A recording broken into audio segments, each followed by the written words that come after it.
अस्सलाम वालेकुम। आज मैं बना रही इमली की खट्टी मीठी चटनी। इसको पकौड़ों के साथ भी खा सकते हैं, पापड़ी चाट के साथ भी खा सकते हैं, दही भल्ले के साथ भी खा सकते हैं। इसके लिए मैंने इमली ली है 1 पाव। उसको मैंने भिगो के रखा था 1 घंटा पहले, वो अच्छी तरह फूल चुकी है। गुड़ लिया है मैंने 1/2 कप। अगर आपके पास गुड़ नहीं है तो आप इतनी ही चीनी डाल सकते हैं 1/2 कप। नमक लिया है मैंने काला और सफ़ेद नमक, दोनों ही मैंने 1/2 टी स्पून लिया है। लाल मिर्च पाउडर लिया है मैंने 1/2 टी स्पून। भुना हुआ ज़ीरा लिया है 1/2 टी स्पून। इसको मैंने पैन में डाल के हल्का सा रोस्ट कर लिया था और इसको पीस लिया है। और सूंड लिया मैंने, इसको मैंने पीस लिया, पाउडर लिया है मैंने 1/2 टी स्पून। 1 चम्मच मेरे पास ऑयल है, हस्बे ज़रूरत पानी है। एक पैन लिया है मैंने, इसके नीचे मैंने आग जला ली है। अब इसमें भिगी हुई इमली डालेंगे। अब 1 गिलास पानी का डालेंगे।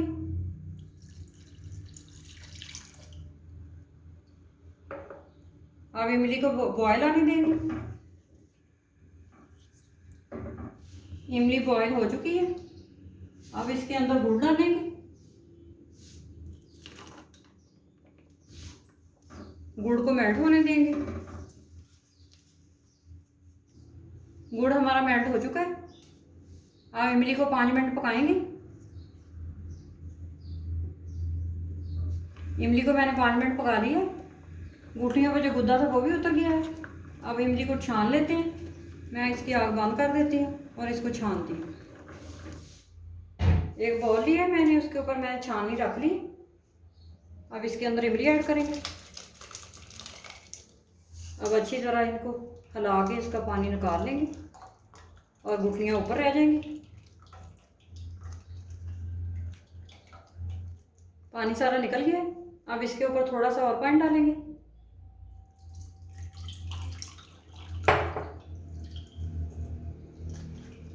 और इसको अच्छी तरह हिला के पानी निकाल लेंगे।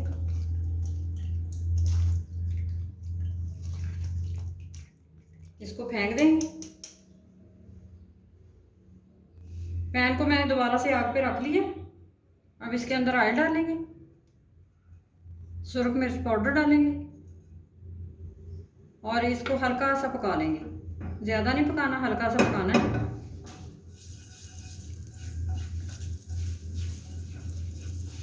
मिर्च हल्की सी रोस्ट कर ली है मैंने।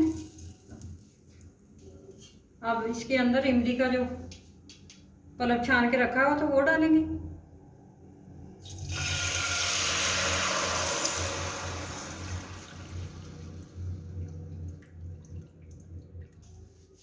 और इसको अच्छी तरह मिक्स कर लेंगे। अब इसके अंदर नमक ऐड करेंगे। साथ ही मैं सूंड और जीरा ऐड कर दूंगी जो मैंने भून के रखा हुआ था। सारी चीज़ों को अच्छी तरह मिक्स करेंगे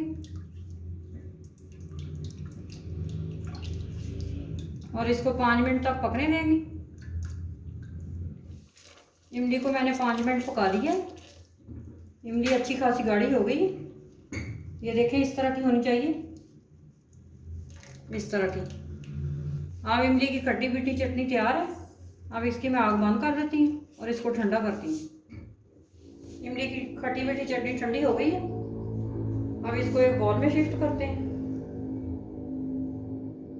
ये देखिए कितनी अच्छी बनी है, कलर भी बहुत खूबसूरत आया है।